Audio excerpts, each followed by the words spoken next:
Dans ce deuxième module de notre cours d'introduction à la physique des particules, on est en train de discuter la physique du noyau atomique. Et dans cette 11e séquence, on a la chance d'être invité à visiter le tokamak expérimental de l'École polytechnique fédérale de Lausanne, ou plus précisément de leur centre qui s'appelle Swiss Plasma Center. Il s'agit d'un instrument de recherche pour la fusion nucléaire qui est la source, je vous rappelle, d'énergie réalisée dans le Soleil et les autres étoiles. Si l'on arrive un jour à utiliser l'énergie de fusion dans les centrales commerciales, l'humanité disposera d'une source d'énergie pratiquement inépuisable, sûre et respectueuse de l'environnement. Les centrales à fusion n'influent en effet que très peu l'environnement et ne produisent aucun gaz à effet de serre. On peut aussi exclure tout accident grave avec rejet important de radioactivité parce que le processus de fusion ne donne lieu en lui-même à aucun effet déchets radioactifs issus du combustible, c'est juste les composantes à l'intérieur du réacteur qui deviennent radioactifs. La fusion nucléaire présente d'ailleurs l'avantage majeur d'utiliser des combustibles qui sont disponibles sur Terre en quantité pratiquement inépuisable. Elle pourrait ainsi devenir un pilier de notre ressource d'énergie qui fournira les conditions nécessaires à un développement durable. Je vous rappelle la réaction de fusion entre deutérium et tritium que l'on avait déjà introduit dans la séquence 2.10. Elle produit un noyau d'hélium fortement lié et un neutron en libérant une grande quantité d'énergie, à peu près 17,5 mégaélectronvolts par réaction. Alors aujourd'hui, on va visiter un réacteur de taille moyenne qui se trouve derrière moi, qui s'appelle le TCV, ou tokamak à configuration variable du Swiss Plasma Center. Dans un tel instrument, on étudie des questions de confinement et de stabilité du plasma qui sont nécessaires à la réalisation d'un réacteur de fusion. Pour réaliser la réaction de fusion de manière efficace et pour étudier un plasma allumé qui produit de l'énergie, il faudra des machines de plus grande taille comme ITER que l'on va discuter à la fin de cette séquence. Alors nous voilà maintenant dans le hall d'entrée du Swiss Plasma Center et je vous présente mes deux collègues de l'EPFL qui vont être nos guides pendant cette visite. Il y a à ma gauche le Dr Yves Matin qui est le directeur administratif et responsable aussi pour la communication du Swiss Space Center. Et à ma droite, il y a le Dr Antoine Pochelon qui est maître d'enseignement et de recherche, admettons-le à la retraite, mais qui n'a rien perdu de son enthousiasme pour la physique des plasmas et pour la fusion nucléaire. Notre sujet aujourd'hui est la fusion nucléaire et comment la mettre en service pour la transformation d'énergie nucléaire en énergie utile. Alors, qu'est-ce que cela a à voir avec les plasmas, Yves ? Alors, en fait, la réaction de fusion qu'on cherche à obtenir dans un tokamak ne peut être obtenue qu'à très haute température, car il faut surpasser les réactions, la répulsion coulombienne. Et pour surpasser cette répulsion coulombienne, il faut donc chauffer à des températures telles qu'on obtienne la matière sous forme de plasma. Et un plasma, c'est un gaz dans lequel les particules sont ionisées et donc dans lesquels les électrons sont dissociés de l'ion, du noyau de l'atome. Et à partir de ce moment-là, on a un mélange de particules chargées, mais globalement neutres. L'avantage de ce matériau, c'est qu'on peut guider les particules à l'aide des champs magnétiques. D'accord. Alors, il y a donc plusieurs étapes à franchir. D'abord, créer un plasma, le confiner magnétiquement, je m'imagine, et le chauffer à des températures relativement élevées, en effet hallucinantes, non ? Alors, est-ce que tu peux nous retracer un peu ces étapes ? ce début de formation du plasma. Voilà. Oui. Eh bien, on commence en fait par un gaz dans lequel on installe un champ électrique. Et ce champ électrique fait claquer le plasma. Il s'agit en fait d'une décharge dans un gaz raréfié. Et puis, le champ électrique tire un courant. Ce courant chauffe le plasma, chauffe ce gaz qui devient plasma quand on atteint une température, typiquement, typiquement de 10 000 électronvolts, de 10 000 degrés Kelvin, ce qui correspond en énergie cinétique à typiquement 1 électronvolt. C'est-à-dire à l'énergie de liaison entre l'électron typique et un noyau de... C'est l'ordre de grandeur, effectivement, pour ioniser l'électron de ce noyau. Okay. Et ensuite, on installe cette décharge dans un champ magnétique, enfin on la produit dans ce champ magnétique qui guide les particules et qui fait office de bouteille magnétique. Et nous avons derrière nous un exemple de bouteille qu'on appelle un tokamak. D'accord, c'est un modèle 1 à 1 ou à l'échelle? C'est un modèle à l'échelle 1:1 de la machine que vous allez voir dans un moment, et les différentes couleurs nous permettent de bien voir les différents éléments. On commence d'abord à l'intérieur par la chambre à vide dans laquelle le plasma sera installé, et le champ magnétique principal de cette bouteille magnétique est fabriqué par les bobines bleues, les bobines toroïdales, qui font un champ qui tourne dans ce sens toroïdal. Alors qui tourne autour du noyau de... C'est ça, là on n'a qu'une section de la machine. Et ensuite, pour faire ce champ électrique dont nous parlions, nous avons ces bobines qui est le primaire d'un transformateur qui va induire le courant, le champ électrique, puis le courant du plasma.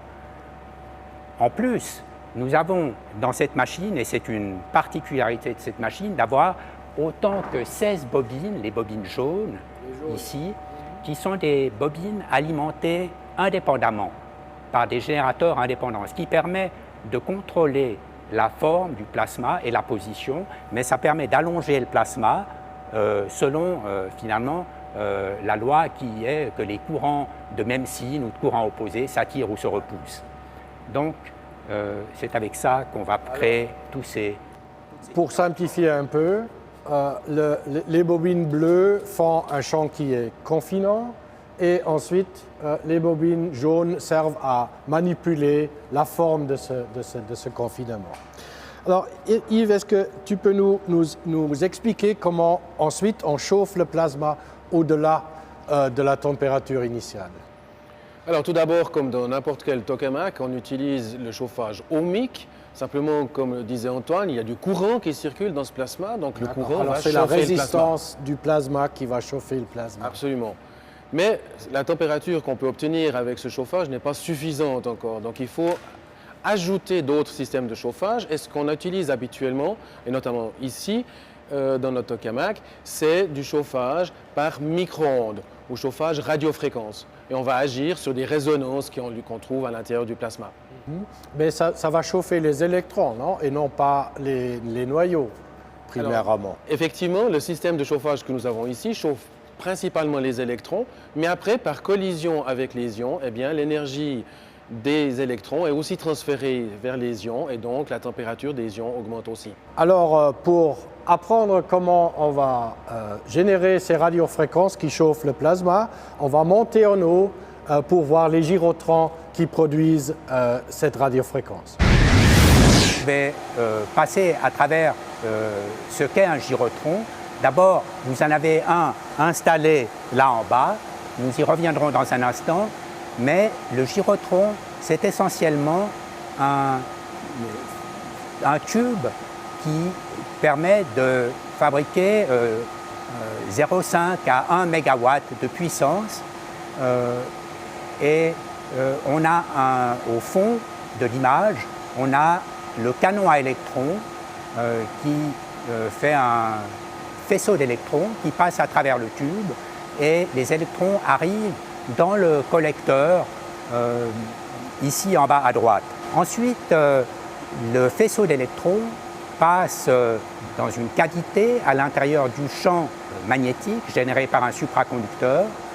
Ensuite, à l'aide d'un convertisseur d'ondes, la puissance micro-ondes est dirigée sur un miroir et extrait latéralement du tube. On voit ici un tel gyrotron. Vous avez en bas le invisible, le canon à électrons, au milieu le cylindre de l'aimant supraconducteur avec la cavité. En haut, sous sa capuche de plomb jaune, vous avez le collecteur d'électrons. En avant vers nous, c'est la puissance micro-ondes qui rentre dans cette boîte d'adaptation optique avec différents miroirs qui polarisent l'onde elliptiquement et dans le bon mode comme on veut pour chauffer le plasma localement dans le tokamak. Nous utilisons, comme vous voyez ici, toute une batterie de gyrotrons. Nous en avons 6 à une fréquence de 80 GHz, ça fait 3 MW, et nous en avons derrière, ici, des gyrotrons à 120 GHz, qui sont des gyrotrons à impulsion très longue que nous avons fabriqués en collaboration avec les Français. Alors voici le tokamak TCV avec tout d'abord ici les bobines magnétiques qui vont créer le champ principal, le champ toroïdal, et un petit peu à l'arrière les bobines qui vont permettre de façonner le plasma, les 8 bobines, donc on ne voit que les bobines extérieures, les autres étant cachées tout à l'intérieur de la machine, et juste là derrière on voit la chambre à vide à l'intérieur de laquelle on va mettre notre plasma. Okay, pour chauffer le plasma, nous utilisons donc des micro-ondes pour amener le plasma à des températures très élevées. Les températures qui sont nécessaires pour la fusion sont donc de l'ordre de 100 à 150 millions de degrés. Et dans ce tokamak, nous avons obtenu de telles températures. Il faut noter que dans le Soleil, les températures sont nettement plus basses, en l'occurrence aux alentours de 1,5 keV, et à cette température-là, en fait, ne fusionnent que les particules qui se trouvent dans la queue de la distribution. L'intérieur de la chambre à vide de TCV est couvert de tuiles de carbone, en fait, à la manière d'une navette spatiale. Et par-dessus ces tuiles, on fait une déposition plasma de carbure de bord, qui est une couche quasiment aussi dure que du diamant, qui permet à la fois que le plasma du tokamak n'abrase pas trop fortement les tuiles de carbone, et d'autre part, comme le B4C est formé d'éléments bas Z, charge électrique, ça permet d'avoir le plasma qui ne voit que des bas Z. Et c'est très important parce qu'une source de perte d'énergie du plasma est le rayonnement. Et ce rayonnement va très vite, augmente fortement avec la charge électrique, typiquement comme Z à la puissance 4. Mais le rôle de TCV que nous avons derrière nous, c'est d'étudier les propriétés du plasma, c'est-à-dire, par exemple, la densité, la température ou même la rotation du plasma, parce que le plasma tourne. Avec ça, on va pouvoir étudier le confinement et le transport de la chaleur et la stabilité. Et ceci, on va l'étudier en fonction des différentes caractéristiques, justement comme densité, température et rotation. Une chose qu'on va particulièrement étudier sur TCV, cette machine où on peut varier la forme du plasma, c'est la dépendance sur la forme. On peut aussi créer un diverteur. Un diverteur est en somme une structure magnétique à l'extérieur du plasma qui permet d'éliminer les impuretés qui sont, dans le cas de la fusion, l'hélium, qui est le produit de la réaction. Donc on va l'éliminer, et on élimine aussi les impuretés à OZ qui, comme on l'a vu, perturbent, font rayonner le plasma. Donc autour de cette machine, nous disposons d'une quantité de diagnostics, de mesures, comme par exemple cet injecteur de neutres qui mesure la température ionique et la rotation du plasma, mais nous disposons aussi d'outils, c'est-à-dire d'actuateurs pour varier les paramètres du plasma. Nous avons déjà parlé du chauffage micro-ondes qui chauffe principalement les électrons. Nous installons aussi en ce moment 1 MW de chauffage par injection de neutres pour chauffer les ions précisément. Donc ceci fait en tout 4,5 MW pour les gyrotrons à des fréquences entre 80 et 120 GHz et puis pour commencer 1 MW d'injection de neutres. Alors tout cela veut dire que le TCV est plutôt un instrument de recherche qu'un prototype de réacteur, non? Mais je m'imagine qu'il s'inscrit dans un programme plus global qui devrait aboutir à un réacteur de fusion, à un vrai, non? Alors absolument, le tokamak ici est un tokamak expérimental qu'on utilise dans un vaste programme de recherche en fusion. C'est clair que pour relever les nombreux défis de la fusion, donc pour arriver à un réacteur commercial pour la fusion, il est nécessaire de coordonner nos efforts au niveau européen, au niveau international. Et la Suisse fait partie, depuis 1978, à travers un accord bilatéral Suisse-Euratom, de tout ce programme européen. Quel est le rôle du TCV là-dedans dans un tel programme? Antoine, quelles sont les spécificités du TCV qui permettent de contribuer à ce programme? La plus grande spécificité de TCV, c'est de pouvoir varier la forme du plasma. Et c'est un programme qu'on a fortement exploité. Par exemple, la plupart des tokamaks, des grandes machines d'aujourd'hui, ont des plasmas en forme de D. C'est-à-dire que le ventre du plasma regarde à l'extérieur.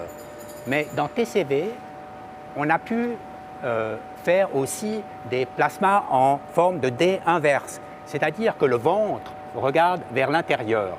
Et ça, en fait, on est la seule machine au monde à pouvoir faire des plasmas de ce type. Et quel est l'intérêt d'avoir cette forme du plasma? Alors, on a eu la chance d'avoir en prime un résultat assez étonnant, on ne l'attendait pas d'abord, c'est d'avoir le confinement d'énergie qui augmente d'un facteur 2 avec la forme du D inverse. Et ça, c'est d'abord intéressant en soi. Ensuite, quand on a un confinement qui double, ça permet de mettre la moitié de chaleur dans le plasma, donc on paye moins cher pour chauffer un plasma où on obtient la même température. Alors ça, c'est un premier avantage. Et puis, le deuxième avantage, c'est que ça permet d'avoir des plasmas équivalents en température, mais de formes complètement différentes. Et qui dit confinement différent, dit aussi turbulences différentes.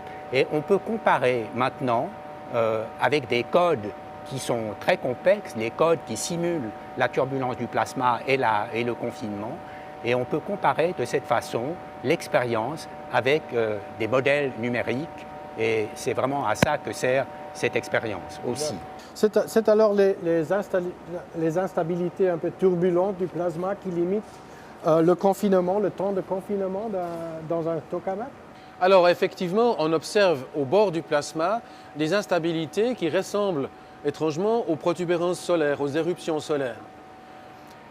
On voit dans cette vidéo qui vient du tokamak Mast en Angleterre, ces flashs lumineux qui représentent donc ces éruptions solaires.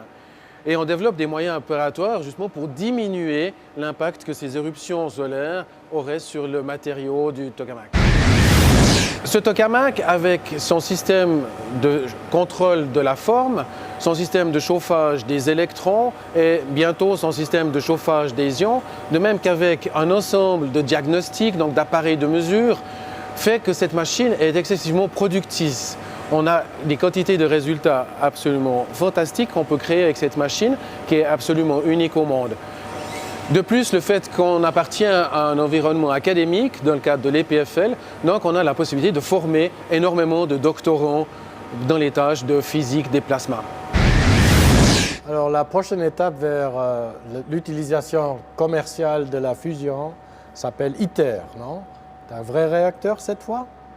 Oui, tout à fait, c'est le premier réacteur. Ce sera vraisemblablement la première fois que nous allons produire beaucoup plus d'énergie que ce que la machine va nécessiter pour pouvoir fonctionner. On parle d'un facteur 10 d'amplification de l'énergie. C'est un modèle alors à une échelle beaucoup plus petite que la maquette qu'on voyait avant. Donc l'échelle ici est 1/50e.